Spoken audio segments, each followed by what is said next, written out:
Procedemos a saludarlo de inmediato, el candidato a la prefectura del Guayas por el movimiento Creo, Francesco Tabaqui, a quien le agradecemos por su tiempo, por estar aquí en Outsiders y con quien vamos a conversar sobre muchas cosas, sobre todo sobre su plan para la prefectura, pero cómo lo ha tratado la campaña hasta ahora, Francesco.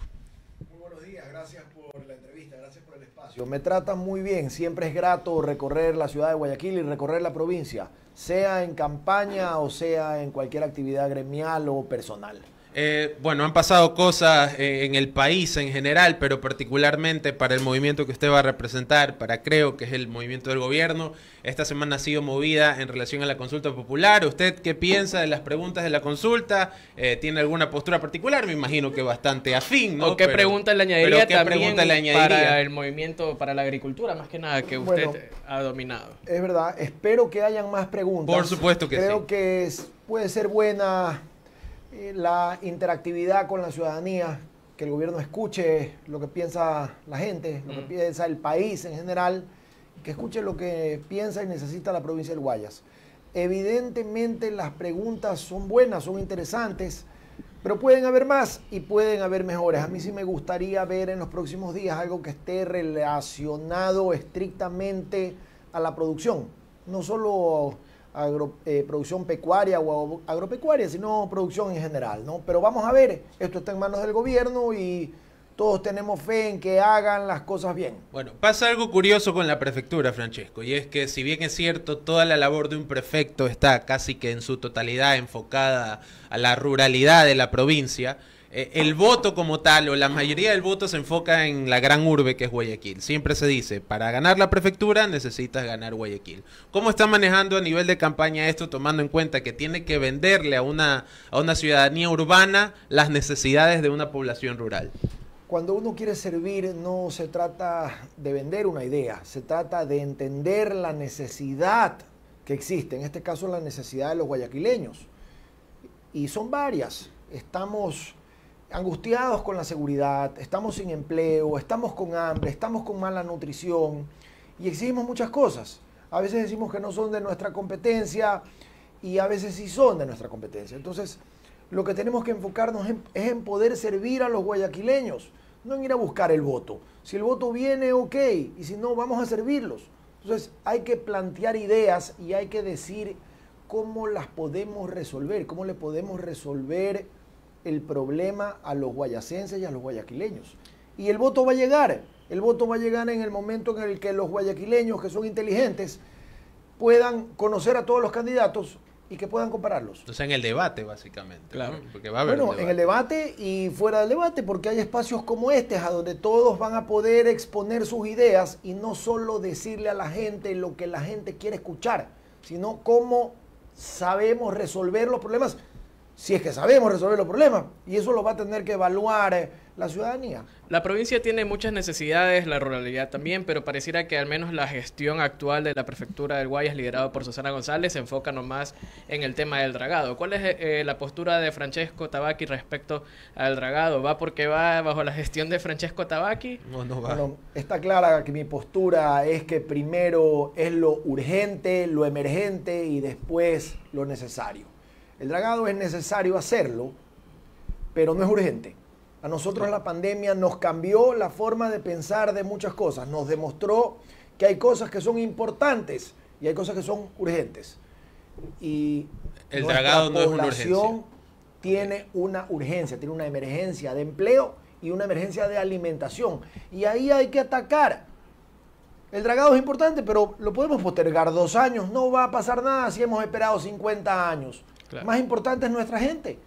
Cuando llegó el COVID, no había un presupuesto en la salud que abarcara $1.000 millones para invertir en vacunas, pero hubo que hacerlo. ¿Por qué? Porque era una emergencia. Claro. Esa emergencia, esa catástrofe mundial ocasionó desempleo, ocasionó hambre, ocasionó inseguridad también en todo el mundo. Y ahora salimos y lo resolvimos. Ahora hay que salir y resolver. Así como también hay que resolver los problemas de seguridad. Hay que resolverle a la gente el problema del empleo y el problema del hambre, de la comida. Ok. Esta es mi cámara, ¿no? Sí. Emi, ¿tienes alguna pregunta para Francesco? Te escucha. Sí, sí, ¿qué tal? ¿Cómo está? Buen día. Bueno, mi pregunta va enfocada al plan de trabajo que se basa en producción, empleo y nutrición, ¿no? Si hablamos de lo urgente, entonces, ¿cómo poner en práctica todo esto, teniendo en cuenta que, por ejemplo, el tema de nutrición es un tema estructural que viene también desde el empobrecimiento y tal? Y también esto deriva en el tema de inseguridad. Yo creería que la provincia del Guayas es una provincia quizás de las más afectadas por el tema de inseguridad después de Esmeraldas. Y entonces, bueno, ¿cómo hacer para que lo urgente entre en práctica? Emi, yo vengo trabajando con la nutrición desde hace algunos años y vengo viendo este fenómeno y lo he podido analizar inclusive en otros países. Y todo está en la raíz son nuestros niños, la raíz es nuestra juventud. Nuestro plan de trabajo, que más allá de ser un plan de trabajo, el PAE, es un plan de servicio a la gente, es un plan de poder atender a los ciudadanos a través de producción, alimentación y empleo. ¿Okay? Entonces, nosotros vamos a incentivar en el campo, en la ruralidad, a poder generar producción, poder generar 200.000 plazas de empleo y poderle dar este desayuno muy nutritivo, gratuito a todos los niños de la ciudad de Guayaquil y de la provincia del Guayas por los próximos 4 años. Pero para eso hay que invertir, para eso hay que voltear los ojos al campo.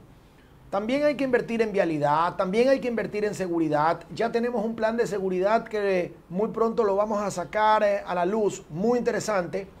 Y al mismo tiempo tenemos un plan de vivienda que va más allá de cualquier oferta política que se pueda hacer, pero asimismo con ideas claras, con ideas concretas, como lo hemos hecho en nuestro plan de trabajo, que hasta aquí es la única candidatura que ha presentado un plan. ¿Por qué? Porque somos productores, trabajamos en el sector desde hace 30 años y sabemos cómo hacer las cosas. Claro, hay algo interesante y es que es el único candidato a la prefectura del Guayas que probablemente tiene experiencia como tal en el agro. Claro.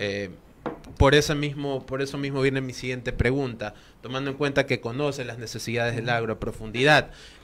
Usted ha mencionado la cuestión de vivienda, la cuestión de trabajo, empleo y la cuestión de hambre. Una de las cosas que siempre se habla de la ruralidad es cómo la aspiración de las personas en el área rural es migrar a la urbe. ¿Cómo puede evitar eso? ¿Cuál es el plan de la prefectura para hacer eso? A ver, mal que yo lo diga, pero no es que soy el único candidato que está relacionado con el agro. Soy el único candidato que está relacionado con la producción y el único candidato que está relacionado con el trabajo. El resto de candidatos son candidatos que trabajan para el Estado, que han estado en la burocracia, que son autoridades y que son políticos. Ni un barcelonista, ¿no? Han sido políticos toda su vida. Claro. Y yo estoy aquí, al igual que ustedes, al igual que la mayoría, porque me cansé que los políticos no nos resuelven los problemas. ¿Por qué? Porque lo único que saben es hacer política. Entonces ya ha llegado el momento que salgamos los que podemos producir, los que queremos producir y los que queremos resolver los problemas de la provincia, a resolverlas. Y ya no quedarnos en nuestros cómodos lugares donde estamos muy contentos viendo, como dicen, los toros de lejos. No, y ahora hay que ir a ver los toros de cerca.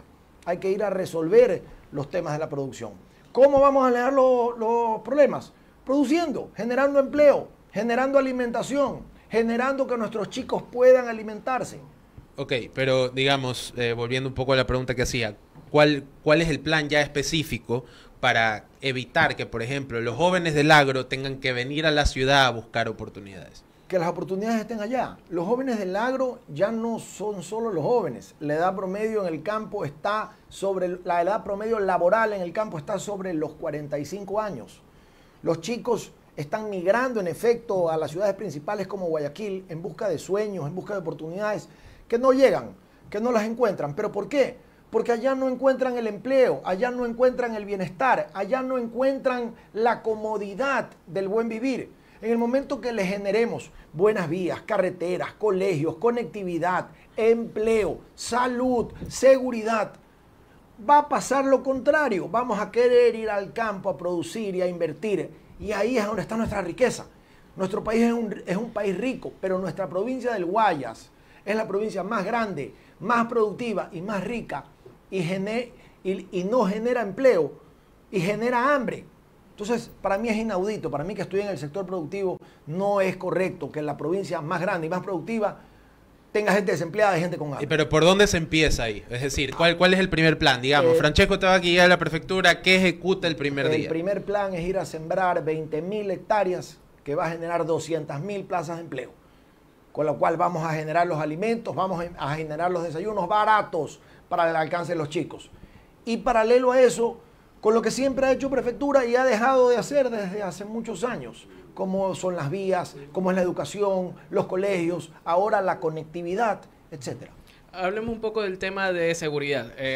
Si me baso en los datos de la zona 8, ya llegamos a las 1000 muertes solamente entre Guayaquil, Durán y San Borondón, que son más de 500 muertes de lo que está el mismo periodo del año pasado. La ruralidad también se ha visto afectada, hay asesinatos a personas que están en sus fincas, entran a matarlos para llevarse sus vacas. El robo de ganado. El robo de ganado ha aumentado un montón. Entonces yo me puedo enterar que usted, por ejemplo, está a favor de que las personas del campo puedan usar sus armas, tengan una aportación de armas. ¿Cómo se planifica realizar esta libre portación de armas? Supongo que va a estar regularizada de alguna manera para evitar que haya más bien una escalada de violencia por tema de mientras más armas tienes, más violencia puede haber. A ver, yo he debatido el tema de armas muchas veces y he sido súper claro en todas las veces que he salido a dar mis declaraciones, porque hay que ser súper responsable. Yo estoy a favor de que el sector ganadero, el sector camaronero tengan porte o permiso de armas para el porte o tenencia de armas. En tanto y en cuanto la gente esté preparada, claro, esté calificada, pueda hacerlo, pueda adquirir un arma y quiera adquirir un arma. ¿Ok? Me meto yo en el ejemplo. Yo puedo estar preparado, puedo tener los medios para adquirir un arma, puedo calificarme también para tener un arma, pero a las finales no quiero tener un arma. ¿Ya? Entonces, no me pueden obligar a tener un arma. Claro. Y es una responsabilidad netamente del Estado en generar la seguridad. No está en nosotros los individuos, en la población civil, tener armas para defendernos. Hay el permiso, está la libertad. Si tú puedes tener un arma y cumples todos estos requisitos que hemos hablado, ya está trillado, ok. Pero no es tu responsabilidad, es responsabilidad del Estado protegerte. ¿Y usted ha podido ya conversar de esta idea con el sector agrícola, con el sector ganadero? ¿Y qué les parece esta idea? O sea, ¿están a favor de poder tener la oportunidad? Mira, mucha gente va a estar a favor, ¿ya? Pero a favor o en contra es el Estado el que tiene que estar y entrar. Y hay que sumar el número de uniformados. La población de uniformados, de policías, es de 50.000. Debemos de llegar a 75.000. El parque automotriz de la policía, el 70% está dañado. Sí. Tenemos que reconstruirlo, adquirir nuevos equipos. Igual, vamos de nuevo al ejemplo del COVID. Así como se invirtieron $1.000 millones en la emergencia de la salud, ahora hay que invertir $1.000 millones en la emergencia de la seguridad o de la inseguridad. Eso es lo que hay que hacer. Entonces, en el momento que todo esto se empiece a dar, vamos a mejorar. Ahora, si tú me preguntas a mí cuál es la solución, yo siempre te voy a decir, la solución está en el inicio, no en el final. La solución está en ir a educar a la niñez, en darle educación, en darle cultura, en darle deporte. Vamos al dragado. ¿Dónde está la solución? En ir a levantar todos estos 6 millones de metros cúbicos de sedimento que hay. No. Hay que ir al inicio. ¿Cuál es el inicio? Ir a reforestar con 1 millón de árboles el río Daule y el río Babahoyo, provincia del Guayas y provincia de Los Ríos. Esa es la solución, ir a reforestar para que el problema no ocurra. Si tú me preguntas a mí por las cárceles de Guayaquil, que quieren hacer más cárceles y todo, hay que hacerlas. Pero esa no es la solución. La solución es ir a darles educación a los niños, ir a dar deporte, cultura, educación, etc. Hay que empezar siempre por lo primero. Los políticos se olvidan de eso y lo llevan todo a su zona y le dan la vuelta y lo confunden y nos terminan aturdiendo y se terminan aturdiendo ellos más de lo que están. Hay algo curioso que usted está mencionando acá y es algo que han venido a decir la mayoría de candidatos y es nosotros no somos políticos, no es algo que se repite, ¿no? Lo dijo Pedro Pablo Duarte, lo dijo Aquiles, todos dicen nosotros no venimos con un discurso político porque no somos políticos. ¿Qué lo diferencia usted que también se califica como no político de los otros no políticos que tenemos en Bueno, primero que no le cobro un sueldo al Estado, que jamás en mi vida se lo he cobrado, que no trabajo en ninguna entidad pública. Pero más allá, si lo hiciera o no, yo escucho a la gente. Yo estoy en la calle y sé lo que está pasando. Yo recorro toda mi provincia y sigo siendo empresario y sigo siendo un buen empresario serio y responsable. Responsable con todo lo que hago, con el medio ambiente, con la niñez, con la juventud. Y ahora me toca entrar a este mundo difícil de la política. Sí. ¿Ya? Sí. Pero no voy a dejar de escuchar a la gente. De eso se trata. Ok, y en todo este proceso que he estado escuchando a la gente, ya hemos hablado un poco de lo primordial, ¿no? Salud, educación, hambre. La prefectura como tal, hasta ahora, al menos la actual, se le ha cuestionado mucho el hecho de que no ha hecho mucho más que comunicar un supuesto dragado. ¿Usted cómo califica? Con millones de dólares. ¿Cómo con millones de califica? dólares del Estado. ¿Cómo califica la gestión de Susana González? ¿Y qué expectativas cree que se va a encontrar una vez que llegue a la prefectura, si llega? Voy a llegar a la prefectura. Yo no voy a calificarla a ella con mucho respeto.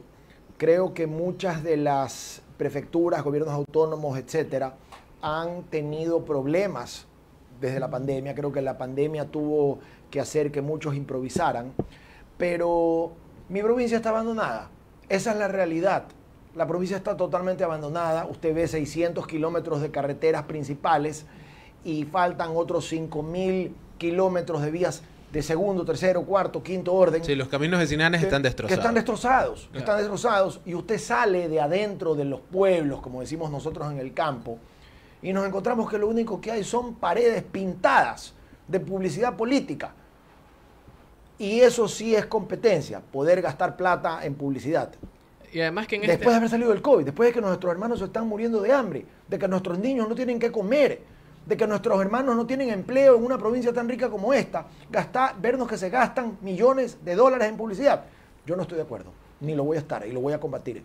Además que en estos 15, 16 meses de gobierno ya ha habido mínimo unos 5 o 6 paros en los cuales en cada paro sale el agro a reclamar porque dicen que se sienten completamente abandonados por el Estado, que los insumos para la producción han aumentado su precio. Por ese lado, ¿cómo se puede incluir al agro para que dejen de sentir el abandono, ¿no? este espaldarazo, básicamente? Aquí en un hermano país, en Colombia, se los menciono porque está aquí cerquita, cuando tú decides invertir en el sector agropecuario, viene el Estado, viene lo que se llama la prefectura de allá, una gobernación de algún departamento o algo. Claro. Viene y te dice, a ver, tú vas a invertir, ya mira, vamos a hacer algo, yo te voy a dar a ti un crédito al 5%, a 10 años. Tú dices, ok, vamos, me conviene, es una buena tasa, amigable, buen crédito, etcétera, vamos. Dicen, y adicionalmente quiero que sepas algo. Te vas a comprar una máquina y esa máquina te la voy a dar a mitad de precio, te la voy a subsidiar. Y tú dices, encantado de la vida, vamos. Claro. Y como vas a contratar a un operador, a un chofer, a alguien que opere la máquina, el Estado te dice, y te voy a dar un subsidio en fertilización. Te voy a dar la mitad de fertilización. Entonces, ¿qué ocurre? Tú dices, perfecto, entro en el negocio, me gusta. Y te motivas Es a un seguir. incentivo, Claro. un incentivo, y claro. generas empleo. Claro. Y vas a generar empleo. Y empiezas a exportar y los recursos empiezan a entrar al país, empiezan a entrar los dólares, esa maquinita que no tenemos de plata empieza a generar. Entonces, eso es lo que hay que buscar, eso es lo que hay que hacer. Hay que generar el empleo ahí en el sector agropecuario. No acordarnos del sector agropecuario o productivo cuando entramos a una pandemia y ahí sí nos damos cuenta de que hay que mirar los ojos al campo. No, hay que voltear el corazón al campo. Quiero volver a la seguridad porque, Vamos. si bien es cierto, es un tema que probablemente no sea esté en el área del prefecto, sí que incluye a la gente a la que el prefecto responde, ¿no? A la seguridad de todos. Y mucho se ha cuestionado la presencia, no solo en la provincia del Guayas, sino en Los Ríos, en Manabí, en Esmeraldas, de diversos eventos particulares que dan o instan a las personas a creer que hay presencia de narcotráfico dentro de las áreas rurales. Quiero saber si usted tiene algún plan en particular para ver si esto es así o para revisar qué es lo que está ocurriendo en tema de seguridad en el agro, porque esto que ocurre de robos de ganados y demás son solamente un síntoma de algo que parece más grande. A ver, el tema de seguridad, por más de que no sea competencia de prefectura, vuelvo y me remonto a la pandemia. El COVID nos cambió la manera de pensar y nos cambió nuestra forma de ser. Ya no podemos decir que esto no es de nuestra competencia. La seguridad es de competencia de todos, de la empresa privada, de la sociedad civil, de ustedes, el gremio de periodistas, de los municipios, de las prefecturas. Todos nos tenemos que involucrar. ¿Cómo? A través de convenios, a través de alianzas. Y sí, prefectura tiene que involucrarse. Yo, por si acaso, he sido de los que ha combatido el delito del abigeato durante muchos años.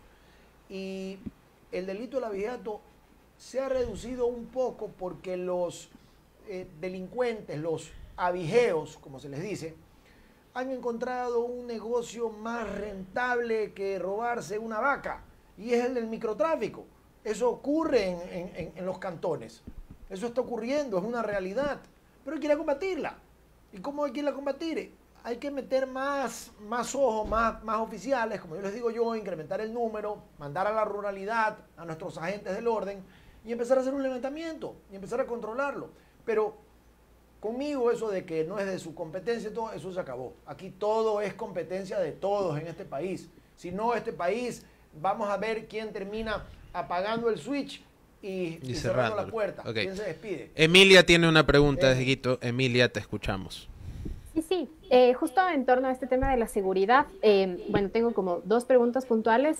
¿Qué es estar preparado para el porte de armas, ¿no? O sea, creo que uno de los grandes ejemplos que tenemos que quizás el porte de armas no se traslada a más seguridad es Estados Unidos. Y segundo, el tema del microtráfico responde también a una carencia, ¿no? Una carencia de un Estado que no ha sabido invertir y ayudar en temas de educación, empleo y tal. El microtráfico, de hecho, sostiene a familias porque no es que viven, no es que son narcotraficantes, no es que es el gran mercado, sino que terminan siendo familias empobrecidas que viven de vender coca, digamos, el dinero diario. ¿Cómo enfrentamos eso? O sea, ¿cómo combatimos más allá de esta idea de más policías, más armas, más seguridad, entre comillas, que a la final no es que necesariamente se traslada a mejorar la realidad de la gente? A ver, tu primera pregunta es bastante compleja, ¿qué es estar preparado para tener un arma? Mira, no sé con qué comparártelo, pero quizás es como si yo fuera a sacar la licencia de un camión, ¿ok? De manejar un gran camión. Yo puedo tener las condiciones para manejar un gran camión, yo puedo hacer el curso para manejar el gran camión, puedo sacar la licencia para manejar el gran camión, pero a las finales no quiero manejar el camión, a las finales no me gusta manejar el camión. Entonces eso ya depende de la persona. Igual es con las armas. Gracias a Dios no tenemos que depender de ellas, porque para eso está el Estado. Ahora, hay lugares en el campo, especialmente en el campo del litoral, Emi, a donde la seguridad, la policía, a la cual también hay que preparar, cuando hay algún acto delictivo, algún crimen, algún acto violento, lamentablemente no llegan porque no tienen el número suficiente, no tienen la reacción, no tienen la distancia, y muchas veces la pena y lo crudo es que llegan al día siguiente al levantamiento de los cadáveres. Entonces, a esa gente que está sola, pobre, lo único que le podemos decir es, si estás calificado para tener un arma, ten el arma para que te defiendas en la noche, para que no se te metan a robar. ¿Okay? Por ahí lo veo aceptable. Y vuelvo y repito, es el Estado el que tiene que garantizar la seguridad de todos los ciudadanos. Luego, con el tema de tu segunda pregunta del microtráfico o del tráfico, yo no puedo justificar bajo ninguna circunstancia que el microtráfico lo haga gente con pocos recursos o con muchos recursos. Es algo que está mal, es algo que afecta a nuestra niñez. ¿Qué es lo que tenemos que hacer? A los chicos separarlos de eso. ¿Cómo? Con cultura, con educación, con una buena crianza. Que es difícil, que los gobiernos han estado alejados de esto, que el COVID encrudeció o activó el problema, tal vez, pero ya tenemos el problema. Entonces no podemos quedarnos de brazos cruzados, no podemos bajar los brazos, tenemos que levantar la guardia y luchar todos juntos para poder solucionar nuestros problemas, Emi. Bueno, la verdad es que solo me queda una última pregunta por hacerle y es ya algo que tiene que ver con su campaña, es algo que he visto en las vallas publicitarias, que dice no soy TikToker, no soy nada, soy yo básicamente. Quiero preguntarle sobre eso porque sí es curioso cómo la mayoría de candidatos está tratando de jalar esa población joven en TikTok y usted está como que un poco más reticente. ¿Cómo están manejando eso? Tengo que ser consistente entre lo que pienso y entre lo que digo. Y me cansé de eso. Me cansé, con todo el respeto que se merecen, me cansé de la farándula, me cansé del TikToker, me cansé de los políticos, me cansé de lo mismo. Y creo que la mayoría nos hemos cansado de lo mismo. Que si yo he hecho TikTok, claro que he hecho TikTok. He hecho TikTok con mis hijos, he hecho TikTok, es gracioso. Pero yo no puedo salir acá a captar un voto o a demostrar que puedo resolver un problema a punta de TikTok. No puedo hacerlo. Yo quiero que mi provincia cambie, que mi ciudad cambie. Quiero mejorar. Quiero reconstruir la provincia del Guayas. Y no la voy a reconstruir a base de TikToks, ni saliendo a bailar, ni dándome trampolines, ni nada de eso ahí. Lo voy a demostrar con lo que sé, nada más. 10:29 de la mañana, le agradezco, Francesco, por venir de forma presencial. No muchos vienen de forma presencial, entonces le agradezco mucho porque sé que toma tiempo y aparte... Para mí es un gusto, así me hayas tenido incomodísimo. La escoliosis es de todo. Claro, no hay mucho presupuesto. En todo caso, muchas gracias por estar acá. Esperemos que la campaña vaya todo como deba ir, ¿no? Va a ir perfecto y vamos a reconstruir la provincia y vamos a cambiar a Guayaquil, que nos hace falta. Nos vamos nosotros a un corte, son las 10:29, ya venimos que tenemos mucho de lo que hablar todavía.